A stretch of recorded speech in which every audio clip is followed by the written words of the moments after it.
आप सभी का स्वागत है एक बार फिर से हमारे YouTube चैनल स्पार्क क्लासेस में। जैसा कि पॉलिटी की लगातार मैंने सीरीज अपलोड कर दी है, उसी क्रम को आगे बढ़ाते हुए ये पॉलिटी का 8वां मेरा लेक्चर आपके सामने होने जा रहा है। और इससे पहले की जो भी मैंने बातें की हैं आपके सामने, वो 1861 के भारत शासन अधिनियम तक की बातें मैं आपके सामने कर चुका हूँ। और अब आगे हम 1861 से आगे की बातें करेंगे। 1861 से आगे जो है कौन से महत्वपूर्ण एक्ट आए। तो आगे चलने से पहले आप सभी जो है पुराने लेक्चर्स का अध्ययन करके जरूर उनसे नोट्स बनाएं। आने वाले एग्जाम्स में आपके उसमें से 1 या 2 नंबर का क्वेश्चन जरूर आप कहीं ना कहीं देखने को मिल जाएगा। तो इसीलिए मेरा आप सभी से अनुरोध है कि ध्यानपूर्वक उन सारे नोट्स का आप उन सारे लेक्चर्स का अध्ययन करें और प्रॉपर एक नोट्स आप अपने तैयार करें। तो आज के लेक्चर की बात करते हैं। 1861 का भारत शासन अधिनियम लास्ट हमने जो तैयार किया था वो था 1861 का भारत शासन अधिनियम।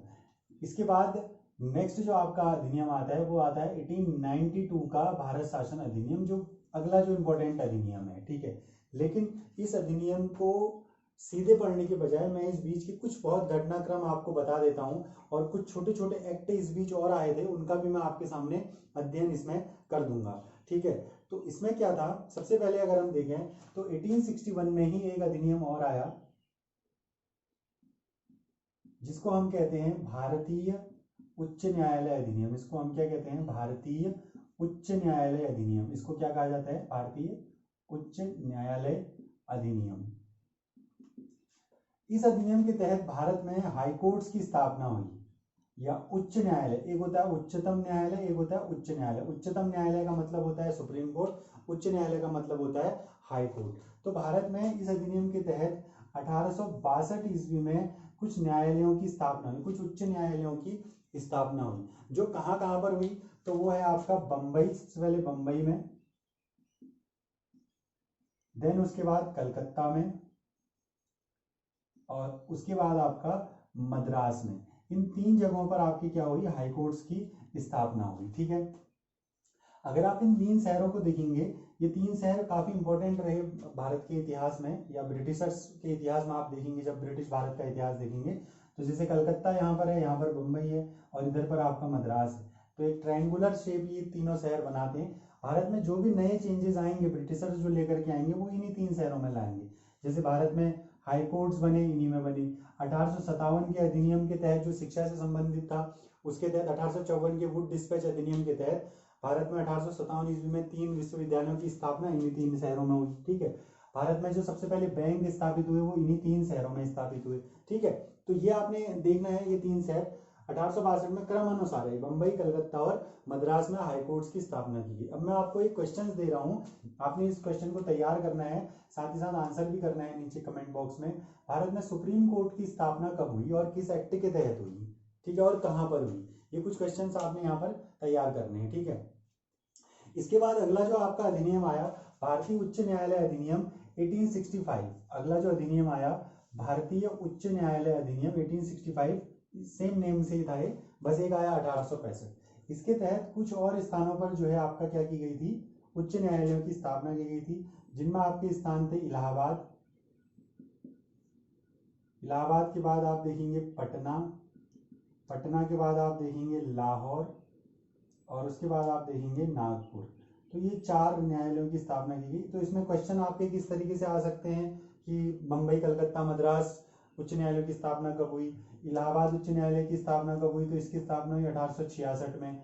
पटना उच्च न्यायालय की स्थापना कब हुई, तो इसकी स्थापना हुई 1916 में। लाहौर की कब हुई, 1919 में। ऐसे ही नागपुर की कब हुई, 1936 में। तो ये क्रम भी कभी कभी पूछ देता है कि आपको दे देगा लाहौर, नागपुर, पटना और इलाहाबाद, और कहेगा कि क्रम से व्यवस्थित करो हाईकोर्ट स्थापित होने के वर्ष के अनुसार। ठीक है, तो ये आपका 1861 का भारतीय उच्च न्यायालय, जिसने 1862 में बंबई, कलकत्ता, मद्रास, 1865 में इलाहाबाद, पटना, 1865 के अधिनियम के बाद इलाहाबाद, पटना, लाहौर और नागपुर, इन जगहों पर क्या किया गया था, उच्च न्यायालयों की स्थापना की गई। तो इसके बाद की मैं बात कर रहा हूं, तो उसके बाद 1861 से 1892 के बीच के घटनाक्रम को मैं समझ रहा हूं इतिहास के तौर पर। तो इसी में आपका एक शाही उपाधि अधिनियम आया था, उसको हम कहते हैं शाही उपाधि अधिनियम। शाही उपाधि अधिनियम ये अधिनियम आया था आपका सन 1876 ईस्वी में। शाही उपाधि अधिनियम किस वर्ष आया? सन 1876 ईस्वी में। इसके तहत क्या किया गया? इसके तहत जो ब्रिटेन की महारानी थी, जो आपका ब्रिटेन की महारानी थी, इसको एक उपाधि दी गई। ब्रिटेन की महारानी विक्टोरिया को एक उपाधि दी गई, क्या? भारत की साम्राज्ञी। भारत की साम्राज्ञी की उपाधि दी गई। और इस उपाधि जिस समय दी गई उस समय भारत के वायसरॉय और गवर्नर जनरल थे आपका लॉर्ड रिपन। भारत के वायसरॉय और गवर्नर जनरल कौन थे उस समय? Lord Ripon.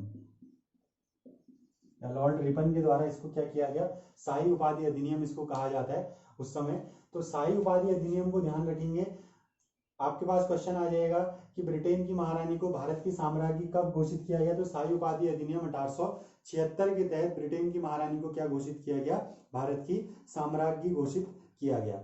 इसके बाद अगर हम देखें तो अगला जो आया था 1870 ईयर, जो ईयर था, ये थोड़ा सा इंपॉर्टेंट है संवैधानिक विकास के क्रम में। अगर हम इसे समझें तो इसने कुछ नींवें रखी भारत में। 1870 ईस्वी में क्या हुआ था? भारत में बहुत ज्यादा भीषण अकाल उस समय की स्थितियां थी, ठीक है, भीषण अकाल की स्थितियां थी। और साथ ही साथ 1877 में ब्रिटिश साम्राज्य में या ब्रिटिशर्स ने क्या किया था? दिल्ली दरबार का आयोजन किया था, जिसमें ब्रिटेन की महारानी भारत आई थी, ठीक है। एक तरफ तो बहुत ज्यादा अकाल की स्थितियां थी, दूसरी तरफ दिल्ली दरबार, ब्रिटेन ने जो है अपनी एक ग्लोरी दिखाने के लिए दिल्ली दरबार का आयोजन किया। बहुत भव्य आयोजन यहाँ पर होता था। 3 दिल्ली दरबार का आयोजन हुआ है। फिलहाल मैं पहले का जिक्र कर रहा हूँ, महारानी विक्टोरिया जब उस समय यहाँ आई थी तो एक बहुत भव्य जो है दिल्ली दरबार का आयोजन हुआ था। तो एक तरफ अकाल की स्थिति थी, एक तरफ दिल्ली दरबार चल रहा था। तो ये कहा गया, इस घटना को अगर दोनों से अगर जोड़ के देखा जाए तो इस घटना के लिए एक शब्द यूज किया गया, एक स्टेटमेंट यूज किया गया। कहा गया कि जब नीरो बंसी बजा रहा था, जब रोम जल रहा था तो नीरो बांसुरी बजा रहा था। ये एक रोम की कहानी है। रोम में जब नीरो का शासन चलता था तो 64 ईस्वी में क्या हुआ था? कहा जाता है कि 64 ईस्वी में रोम में एक बहुत भयंकर आग लगी थी और जो लगभग लगभग 6 दिन तक चली थी, ठीक है। लेकिन उस समय जो रोम का शासक हुआ करता था नीरो, वह उस समय क्या कर रहा था? कहा जाता है कि वो अपने महल में बांसुरी बजा रहा था, उसे कोई परवाह नहीं थी, ठीक है। और बहुत सारे इतिहासकार ये भी कहते हैं कि वो आग स्वतः किसके द्वारा लगाई गई थी? नीरो के द्वारा लगाई गई थी, ठीक है। तो इसीलिए एक आप ये कहेंगे कि ऐतिहासिक एक घटना है, जो कहा गया कि जब रोम जल रहा था तो नीरो बांसुरी बजा रहा था। तो इसी से रिलेटेड इसको जो बाद में जवाहरलाल नेहरू ने इसी दिल्ली दरबार को इसी घटना से लिंक करके कहा गया था इस दिल्ली दरबार के लिए कि जब जब रोम जल रहा था तो नीरो बांसुरी बजा रहा। तो कहने का मतलब ये है कि एक तरफ दिल्ली दरबार आयोजित हुआ, एक तरफ भारत में अकाल की स्थितियां थी। तो इससे भारतीयों के मन में क्या है? बहुत ज्यादा असंतोष की स्थितियां पैदा हुई इस कारण से, ठीक है। आगे चल करके मैं घटनाक्रम की बात करूं, एक तो ये घटना होगी जिसने भारतीयों में असंतोष को पैदा किया, ठीक है। शाही उपाधि अधिनियम आया, ब्रिटेन की महारानी को भारत की साम्राज्ञी घोषित किया। उसके बाद 1884 में 1884 ईस्वी में एक इल्बर्ट बिल आया। ज्यादा आप इसको इतिहास में पढ़ोगे, इल्बर्ट बिल। अब ये इल्बर्ट बिल ये था कि क्या होता था कि जो आपका सिविल सेवा परीक्षा में जो भारतीय चयनित होते थे उनमें और यूरोपीय जो चयनित होते थे उनमें भेदभाव किया जाता था। अब वो भेदभाव किस तरीके से होता था आपको ऐतिहासिक पृष्ठभूमि में इतिहास से आप समझेंगे। लेकिन इस इल्बर्ट बिल में ये कहा गया कि इस भेदभाव को क्या किया जाएगा? समाप्त किया जाएगा। जो भारतीय आपके हैं और जो आपके भारतीय सिविल सर्विस हैं, सिविल सेवक हैं, और जो यूरोपीय सिविल सेवक हैं, इनके बीच विवाद जो भेदभाव था इसको खत्म करने के लिए एक बिल लाया गया जिसको हम कहते हैं इल्बर्ट बिल, जिसका यूरोपियंस ने क्या करा? बहुत ज्यादा विरोध किया। तो यूरोपियंस के विरोध के बाद ये तय हुआ कि ब्रिटिशर्स या यूरोपीय लोग भारतीयों का हित कभी नहीं सोच सकते।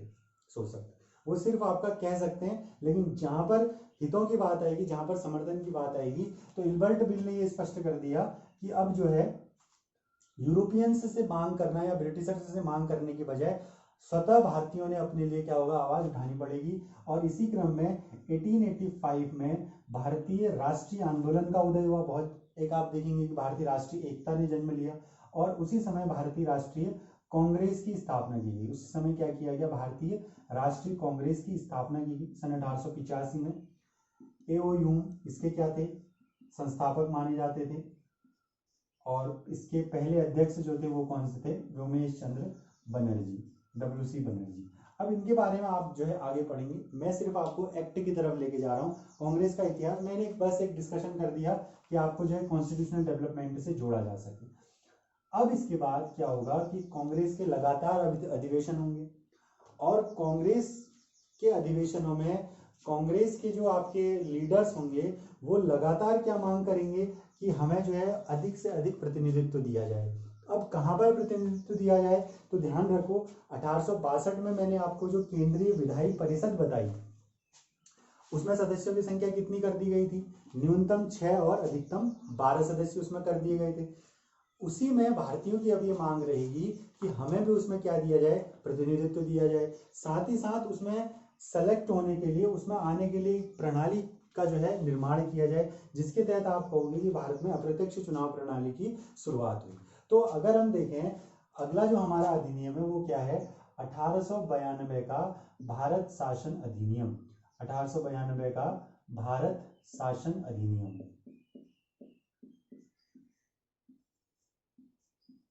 यह आपका अगला अधिनियम है। अगर आपसे पूछा जाए कि यह अधिनियम किसका परिणाम था, कांग्रेस की स्थापना। कांग्रेस की स्थापना के बाद कांग्रेस ने जो है अधिक से अधिक प्रतिनिधित्व की मांग करी, और 1890 में यह अधिनियम जो है कांग्रेस की मांगों के बाद जो है सदन में रखा गया, ब्रिटिश संसद में रखा गया, और 1892 में ये पारित हुआ। तो कांग्रेस के जो अधिवेशन थे, कांग्रेस के द्वारा जो आंदोलन किए गए, उन सब का एक कुल मिलाकर एक परिणाम क्या रहा, 1892 का भारत शासन अधिनियम उसका परिणाम रहा। अब इसमें चेंजेस क्या होंगे, हम उसकी तरफ चलते हैं। अब देखिए सबसे पहला पॉइंट अगर हम देखें तो भारत में अप्रत्यक्ष चुनाव प्रणाली का प्रारंभ, भारत में अप्रत्यक्ष चुनाव प्रणाली का प्रारंभ। और जहां पर अप्रत्यक्ष चुनाव प्रणाली का प्रारंभ, तो वहां पर से आप कहेंगे भारत में प्रतिनिधि सरकार की शुरुआत कर दी गई, प्रतिनिधि सरकार की यहां से क्या कर दी गई, शुरुआत कर दी गई। साथ ही साथ इसके अलावा भारतीयों को या विधायी परिषद में भारतीयों को बहस करने का अधिकार दिया गया।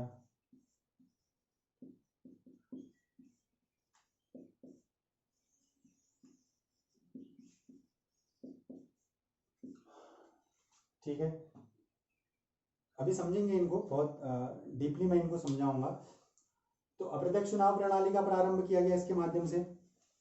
साथ ही साथ विधायी प्रतिनिधि सरकार की शुरुआत, जहां से अप्रत्यक्ष चुनाव प्रणाली की प्रारंभ हुई, तो वहीं से और साथ ही साथ आप कहेंगे भारतीयों को या विधायी परिषद में क्या दे दिया गया, बहस करने का इसमें अधिकार हमें दे दिया गया। तो अब इसको समझते हैं कैसे इसमें अप्रत्यक्ष चुनाव प्रणाली और जो है कैसे विधायी और कार्यपालिका शक्तियों का थोड़ा सा इसमें विस्तार किया गया। अब चलते हैं अखिल भारतीय विधायी परिषद की तरफ।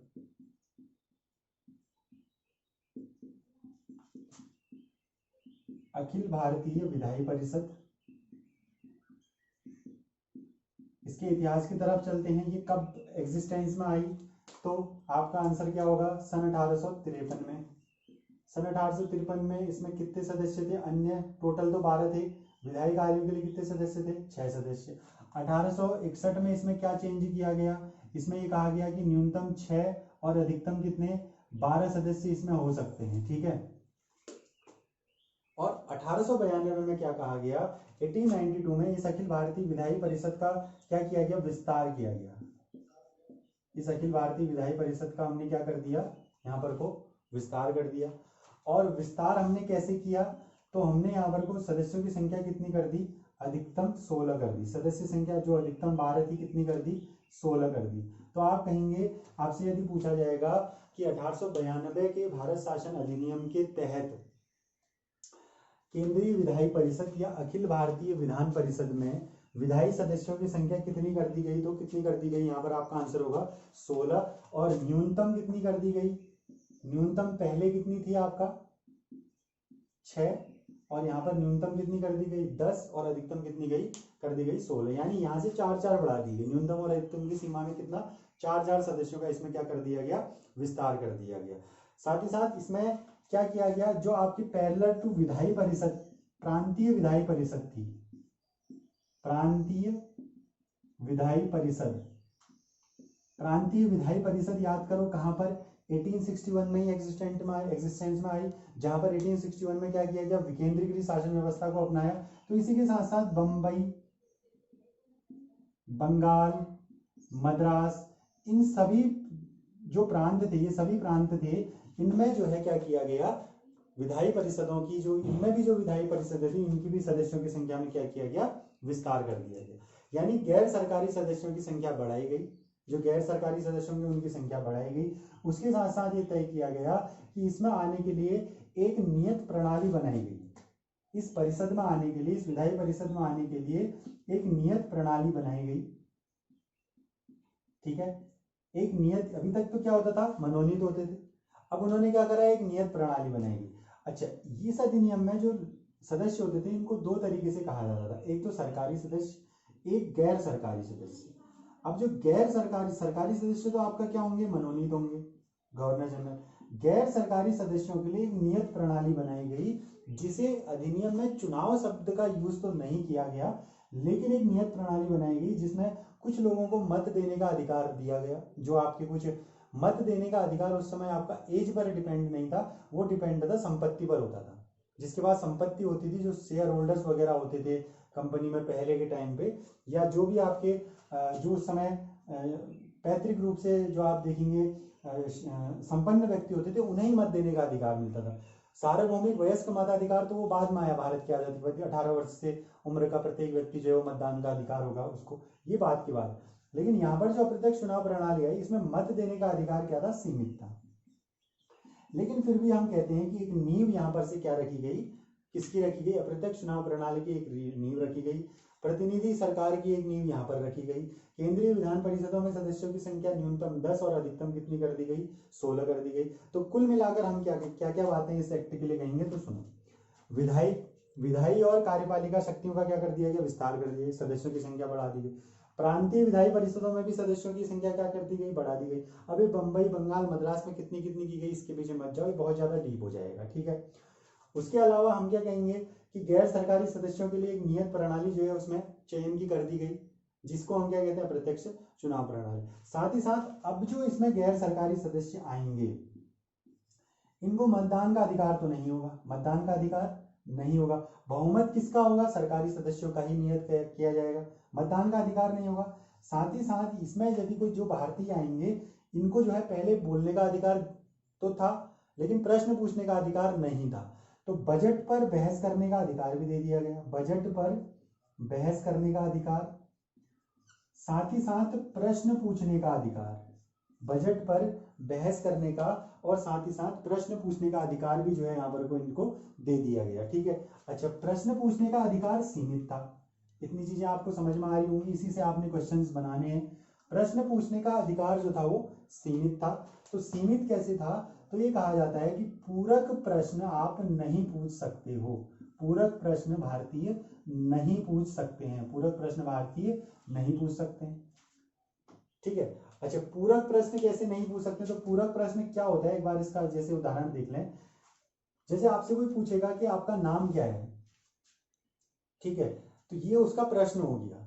अगर आपके उत्तर देने के बाद वो आपसे पूछे कि आपका नाम ये क्यों है, तो वो आपका क्या हो जाता है, पूरक प्रश्न हो जाता है। कहने का मतलब है प्रश्न के जवाब में ही, प्रश्न के उत्तर से ही अगला प्रश्न जो होता है वो क्या कहलाता है, पूरक प्रश्न कहलाता है। ठीक है, इतना समझ में आ गया।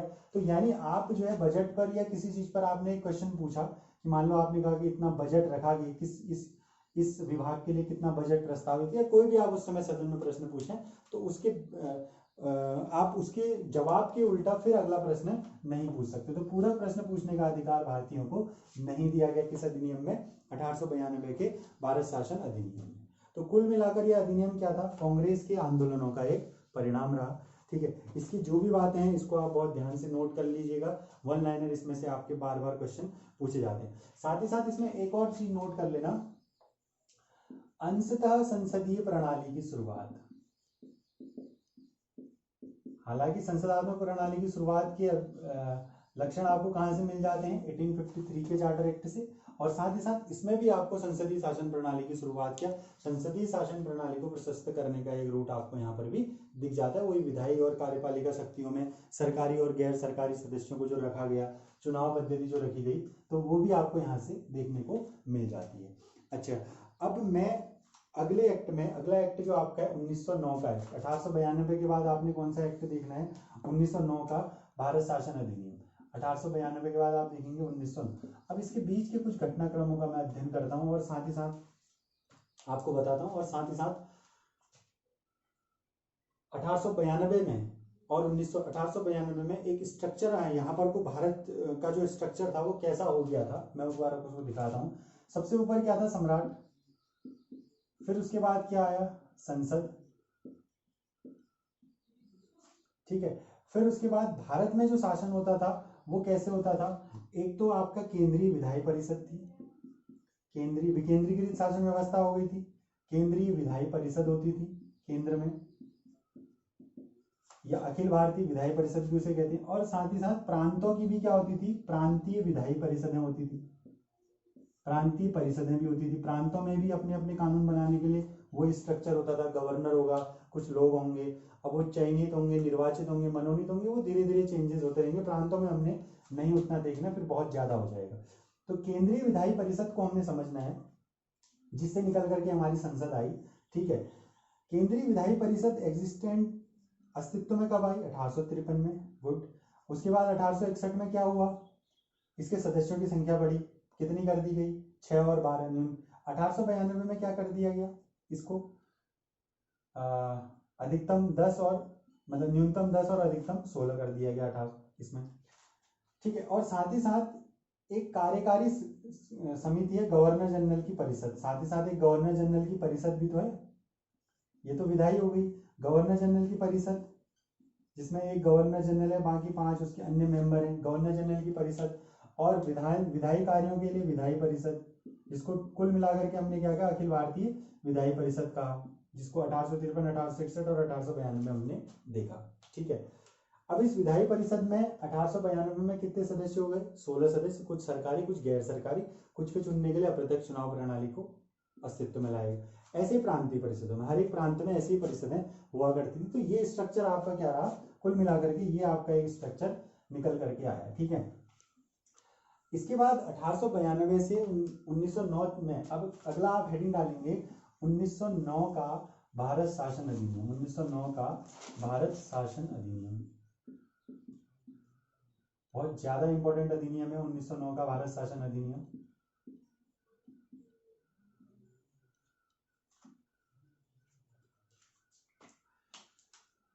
ठीक है, तो इससे बीच के अगर घटनाक्रमों को समझें, 1892 से 1909 के बीच के घटनाक्रमों को समझें, तो इसमें कुछ प्रमुख घटनाएं रही। देखो, एक तो आई 1905 की बंगाल विभाजन, लॉर्ड कर्जन के द्वारा जो 1905 में बंगाल विभाजन किया गया, ठीक है। और इसी बंगाल विभाजन ने एक आंदोलन की नींव डाली जिसे कहते हैं स्वदेशी आंदोलन।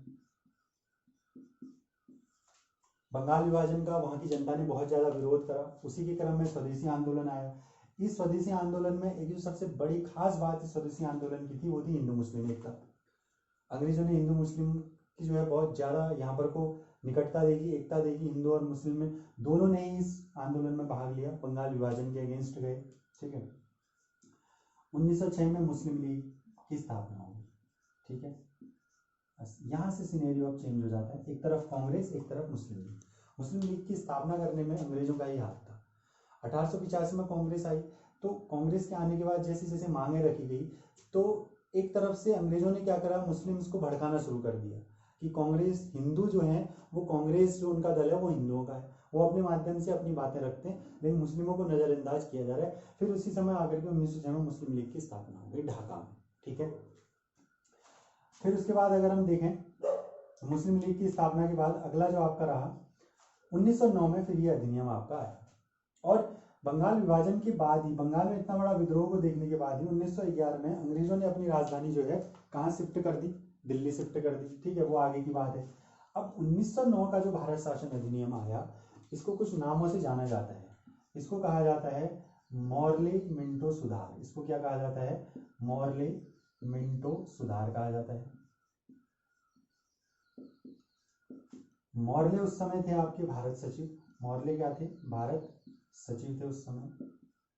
और मिंटो उस समय थे भारत के वायसरॉय। तो इन दोनों ने एक ड्राफ्ट तैयार किया और इस अधिनियम को कहा जाता है पाकिस्तान का एक जन्मदाता या पाकिस्तान निर्माण के संकेत। सबसे पहले किस अधिनियम में मिले तो 1909 के भारत शासन अधिनियम। पाकिस्तान निर्माण के सर्वप्रथम संकेत किस अधिनियम में 1909 के क्यों मिले अभी मैं आपको बता। उसके साथ साथ इस एक्ट में एक और चीज देखने को मिली जिसको कहा जाता है बांटो और राज करो की नीति। बांटो और राज करो की नीति किस एक्ट में देखने को मिली तो आपका वो 1909 के भारत शासन अधिनियम में ही देखने को मिली। अब वो कैसे वो मैं आपको बताऊंगा। फिलहाल आप इतनी चीजें नोट कर लेना कि मोहल्ले मिंटो रिफॉर्म भी इसे कहा जाता है, पाकिस्तान निर्माण के संकेत और बांटो और राज करो की नीति जो है इन्हीं एक्ट में हमें इस एक्ट में देखने को मिली। तो अब देखते हैं कि इस एक्ट में कौन कौन सी चीजें आपकी शामिल की गई। तो सबसे पहले अगर हम देखें तो 1909 का जो भारत शासन अधिनियम था इसमें आपका केंद्रीय विधायी परिषद में सदस्यों की संख्या बढ़ाई गई। केंद्रीय विधान परिषद में सदस्यों की संख्या क्या कर दी गई, बढ़ा दी गई। जो कितनी कर दी गई, पहले कितनी थी, अभी तक कितनी चलती हुई आ रही थी 1892 से 16 चलते आ रही थी, इसको 16 से कर दिया गया 60, 60 प्लस 9 थे इसके एक्स ऑफिसो पदेन जो इसके सदस्य थे वो कहलाते थे। 9 क्या थे, पदेन सदस्य थे कुल मिलाकर के। और कुल मिलाकर के 60 क्या, 60 धन 9 69 इसके क्या थे, मेंबर्स थे, जिसमें 37 थे आपके सरकारी और 32 थे आपके इसमें से गैर सरकारी।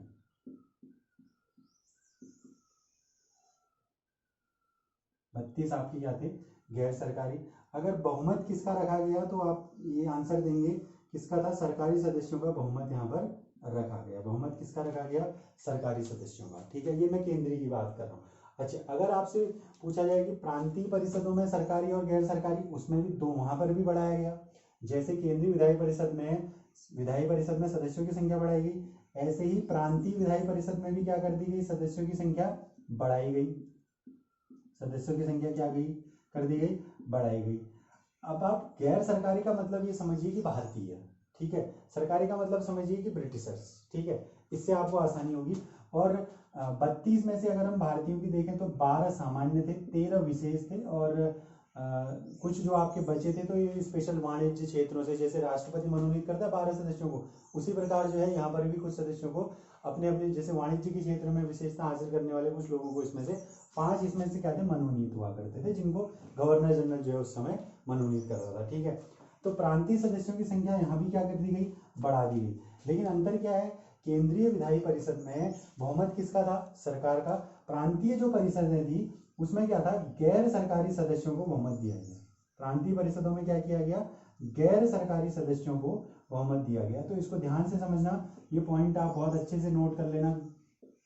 आपके कहीं पर भी क्वेश्चन आ सकता है कि 1909 के भारत शासन अधिनियम के तहत केंद्रीय विधायी परिषद में बहुमत किसे दिया गया, सरकारी सदस्यों को या गैर सरकारी। तो बहुमत कहाँ, सरकारी सदस्यों के पास। प्रांतीय, लेकिन उसके उलट प्रांतीय परिषदों में बहुमत किसके पास था, गैर सरकारी सदस्यों के पास इसमें दिया गया। अच्छा, अब यहीं पर से बात करते हैं कि जो आपका बांटो और राज करो की नीति, देखो जब ब्रिटिशर्स ने इतनी बड़ी एकता देखी तो उन्होंने कहा कि यदि भारत में हिंदू मुस्लिम एक रहेंगे तो हम ज्यादा लंबे समय तक शासन नहीं कर पाएंगे। तो उन्होंने क्या करा, 1909 के एक्ट में उन्होंने क्या करा, मुस्लिमों के लिए सांप्रदायिक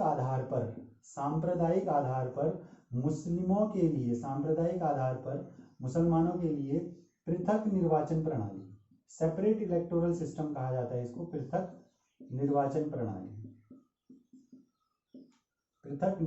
प्रणाली क्या कर दी गई, शुरू कर दी गई 1909 में। और ये पृथक निर्वाचन प्रणाली कहां पर शुरू की गई, किस में शुरू की गई, तो प्रांतीय विधान परिषद में। कहा, केंद्र में शुरू नहीं की गई थी, कहां की गई थी, प्रांतीय विधायी परिषद में मुसलमानों के लिए सांप्रदायिक आधार पर पृथक निर्वाचन प्रणाली की शुरुआत की गई। इसी को कहा जाता है भारत में पाकिस्तान का बीज, या पाकिस्तान की शुरुआत के पहले, पाकिस्तान निर्माण के प्रथम संकेत, इसी एक्ट को इसलिए कहा जाता है। क्योंकि मुसलमानों को यहाँ पर क्या दे दिया गया, सांप्रदायिक आधार पर क्या दे दी गई, पृथक निर्वाचन प्रणाली। धीरे धीरे धीरे धीरे मुस्लिम्स की मांग धीरे धीरे बढ़ जाएगी। बाद में वो दो संविधान की बात करेंगे, मुस्लिम लीग अपना अलग संविधान लेके आएगी, कांग्रेस अपना। तो कॉन्फ्लिक्ट आपका 1947 तक अब बना रहेगा। जो चीज कांग्रेस लेकर के आएगी वही चीज मुस्लिम लीग भी लेकर के ला करके खड़ी कर देगी, ठीक है। तो ये चीज ध्यान रखना। अब देखो पृथक निर्वाचन प्रणाली का अर्थ क्या था, कुछ अल्पसंख्यक जो क्षेत्र थे उन्हें चिन्हित कर दिए गए थे, वहां पर कैंडिडेट भी कौन होगा, केवल मुस्लिम होगा, और वहां पर वोट देने का अधिकार भी किसको होगा, केवल मुस्लिम्स को होगा। इसको कहा जाता है सेपरेट इलेक्टोरल सिस्टम, ठीक है। वर्तमान में जो आरक्षित क्षेत्र हैं, जैसे अभी भी संसद में जो अल्पसंख्यकों SC ST OBC के लिए कुछ सीटें आरक्षित हैं, ठीक है, लेकिन उसका आरक्षण अलग तरीके से, वहां पर कैंडिडेट जो है उस विशेष कैटेगरी का हो सकता है, परंतु वोट देने का अधिकार सभी को होगा। लेकिन 1909 के भारत शासन अधिनियम में क्या कहा गया, पृथक निर्वाचन प्रणाली क्या कहती है कि कुछ अल्पसंख्यक क्षेत्र जो होंगे उनमें वोट देने का अधिकार भी किसे होगा, मुस्लिम्स को, और कैंडिडेट तो आपके मुस्लिम्स हो गए। तो इसी को कहते हैं 1909 का भारत शासन अधिनियम। तो इतनी चीजें मैंने आपको बता दी। तो साथ ही साथ अब आपका अगला जो टॉपिक होगा 1919 का भारत शासन अधिनियम। फिलहाल आज के लिए इतना ही। आप अभी तक की जितनी भी टॉपिक्स हैं इनको ध्यानपूर्वक देखें और नोट्स बनाएं। धन्यवाद।